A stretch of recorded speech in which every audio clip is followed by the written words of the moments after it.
బీహార్ ముఖ్యమంత్రిగా 5వసారి కొద్ది రోజుల క్రితమే ప్రమాణ స్వీకారం చేశారు నితీష్ కుమార్. కానీ ఎప్పుడు ఏం చేస్తారో ఎవరికి అర్థం కావట్లేదు. పాట్నాలో కొత్తగా ఎంపికైన డాక్టర్లకు అపాయింట్మెంట్ లెటర్లు ఇచ్చే కార్యక్రమంలో చాలా వింతగా ప్రవర్తించారు నితీష్ కుమార్.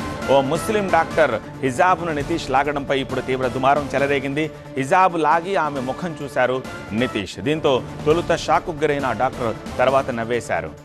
నితీష్ ఆపేందుకు డిప్యూటీ సీఎం సమ్రాట్ చౌదరి ప్రయత్నించినప్పటికీ ఆయన ఆగలేదు. ఈ ఘటనతో అక్కడ ఉన్న వాళ్ళంతా షాక్కు గురయ్యారు.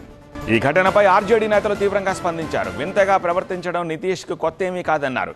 ఇప్పటికైనా నితీష్ కుమార్ రాజకీయాల నుంచి తప్పుకోవాలి అన్నారు. గతంలో కూడా ప్రధాని మోదీ కాళ్లు మొక్కేందుకు ప్రయత్నించి విమర్శల పాలయ్యారు నితీష్ కుమార్. అక్కడ ఏం జరిగిందో తెలియదు, కానీ ఏదో సంభాషణ అయితే జరిగింది, డైలాగ్ అయితే జరిగింది. ఆ తర్వాత నితీష్ నవ్వుతూ ఆమె హిజాబ్ను కిందకి లాగారు. పక్కనున్న ఒక వ్యక్తి నవ్వారు. అయితే సమ్రాట్ చౌదరి చెయ్యి అడ్డుపెట్టి ఆపే ప్రయత్నం చేశారు, కానీ నితీష్ వినలేదు. సో హిజాబ్ తీసిన తర్వాత ఆ మహిళా డాక్టర్ సైతం నవ్వారు. కానీ ఏం జరిగిందో తెలియదు. కానీ ఇట్లా లాగడం పట్ల ఇప్పుడు ఆర్జేడీ ఆగ్రహం వ్యక్తం చేస్తోంది.